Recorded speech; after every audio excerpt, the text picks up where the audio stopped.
Hey there, welcome to CandTCollectibles. I am C. Hope you're doing well. Today we're going to do a little mail day because I have no better idea of what to do. So I've got a stack building up here, so we'll just see if we can run through it and you can take a look at what I've been buying. Maybe you like it, maybe you don't, but we'll have some fun anyways. And so we'll start it off, as always, with Garbage Pail Kids. If there was anything of interest and I was able to pull anything off, and I was. So we'll start it off with Atom Bomb in the Sapphire. So this is the poster boy. And when these first came out, they were pretty darn expensive. And I was like, well, I kind of want one, but I don't want to pay the current going rate.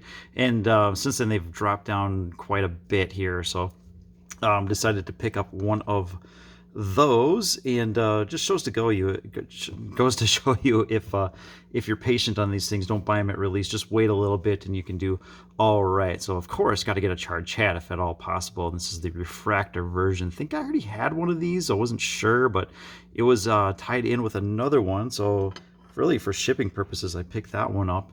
And it was this one that I got along with it. This is the Charred Chad with the robot version here. So it's the Prism refractor, but it came in a package deal. And so for a couple bucks with combined shipping, it was worth it for me to get the one that I think I may already have. But the one I did not have is the atomic version. I love the atomic refractors. And this is the original image in the Charred Chad. And really excited to have that. I've been looking for a while. And not looking too hard or anything like that, but finally saw it and it's like, all right, let's just pull the trigger on this one. And pretty cheap entertainment, but adds to the collection. So I'm just missing like the high-end super fractors printing plates, which I'm happy to let go at this point. All right, a lot of baseball here. So start off with Aaron Nola in the sepia refractor. Just kind of going through my numbers. This guy came up early. He's producing at a decent level, not blowing anybody away or anything like that, but he's having some pretty good seasons. So because this is a guy that could grind it out over the long term.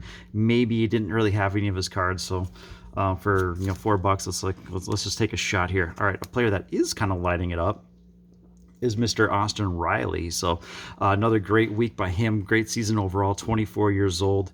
You can put him comparably to Lubob, really. If you like Lubob, you should like Austin Riley, and you can get his refractors for, this one was $60 or something like that, and they're going for a little bit more now. But Lubob Ara is going to cost you upwards of $250, $300. So if you're interested in getting a share of a youngster that is producing and continue to do so, it's a player I've been buying and I continue to buy. So there we go. All right, Mr. Corey Seager. This is the pink refractor. So since coming back since the end of July 30th, he's hitting over 300. 142 weighted runs created. He strikes out about as much as he walks, so that's an elite hitting profile. And his OPS is near 900. So when he's playing, he's elite. So all I gotta say is, Seager, keep playing. So we'll make this look like a smart move at some point. This is the black refractor. Now, you gotta be careful with these. No number on that, all right? So in 2016, they had black refractors, but they were like hobby hot boxes or something like that. There was something to them where they weren't the same as the regular refractors. Now, they do have the regular black refractors, and those are numbered to 65 or something like that. And those are going to cost you a couple $100. But if you get these regular black refractors without the numbering on the back, and they look pretty darn similar, there might be a distinction there somewhere. I'm not aware of it. But you shouldn't pay more than, at the time when I got this, it was like $45 or something like that. So keep that into the under $100. And if you're getting the true, so there's people that will list these refractors for a couple $100 with no number on it, and that's what the numbered ones should be. So just be aware on some of those 2016 cards here. So, all right, a player that I enjoy collecting, and he's when he plays, he's elite. Doing again this year. Injuries have bothered him a bit this year, so we'll see how that pans out. But I believe he can get back on the track fairly quickly. This is the alternate version refractor. Okay, next we've got the negative refractor. So if you look at the hierarchy of refractors, you've got the refractor, the prism, the X-fractor, pink and sepia. I think pink and sepia are before the X-fractor, but the hardest one before you get to the number ones, the least common, is the negative. And lastly, from Mr. Bregman, we've got the Heritage Action Variation, the rookie card of the 2017 Topps in the Gem Mint 10. You can get that for about 40 or 50 bucks, and you will kick yourself next year when he comes back, lighting it up, and you didn't pull the trigger on something like that. All right, Lubobs, sepia. So I've got most of the other refractors, not the negative, nothing numbered for the most part. but I want to try and get what I can of his, just because, again, been buying him over the past few weeks. I will continue to buy him, but that price is low, and Hall of Fame path or not, I think he can just absolutely light it up over the next few years, and I want to make sure I've got what I want of his now while his prices are at what looks to be a pretty decent bottom, barring injury, things of that nature. This is the 3D version. Love these cards here. So I was able to pick up a couple of these in the $40–45 area here, and I just think they're really cool cards. I don't know how much love they get on the real market, but for players I like, I do try and pick those up because they're a lot of fun. And lastly, the Topps Chrome Black. This is the green refractor out of 99. And I think these are just really, really sharp cards here. So again, not sure how much hobby love we're getting out of them, but I like them and happy to have that one. All right, Juan Soto. Nothing wrong with Juan Soto having a special season, all that jazz here. So this is the Heritage Minor League 2017. So not a crazy card by any stretch here, but again, you pick up whatever Soto you can at this point, or at least I am. I'm picking up whatever Soto I can, and this one is well within, I think, most people's, especially my price range. All right, Vlad Guerrero, we know what he's doing this year. So if you look at the pink refractors, they've been ripping. So this was, the SGC, you get in a 9, you can get a pretty decent price. The regular PSA 10s are probably upwards of, what, $300, $400 or something like that. This is a fraction of that price. So I can never tell the difference between 9s and 10s anyways, probably centering or something like that, which I don't care about. But happy to have this card sub 100 for Vlad Guerrero.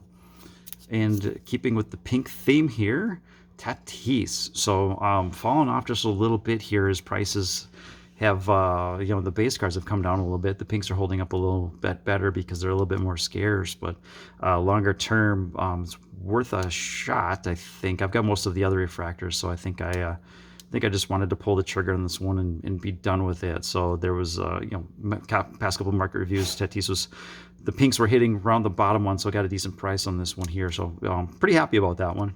We'll see how it plays out longer term. If he can stay healthy, continue to do what he's doing. All right, a few hometown things here. So Randy Moss. This is the Topps Finest with the label intact here. So I'm just trying to pick up some Randy Moss while I can, raw ones, just because it's fun to have in the PC. So I've got the Chrome, got this one. I'm going to look for the Bowman, but pretty sweet cards overall. He's got the 88. I think his first number coming in was actually 18, so he's gone through a few different numbers here, but beautiful card overall. Happy to have that one.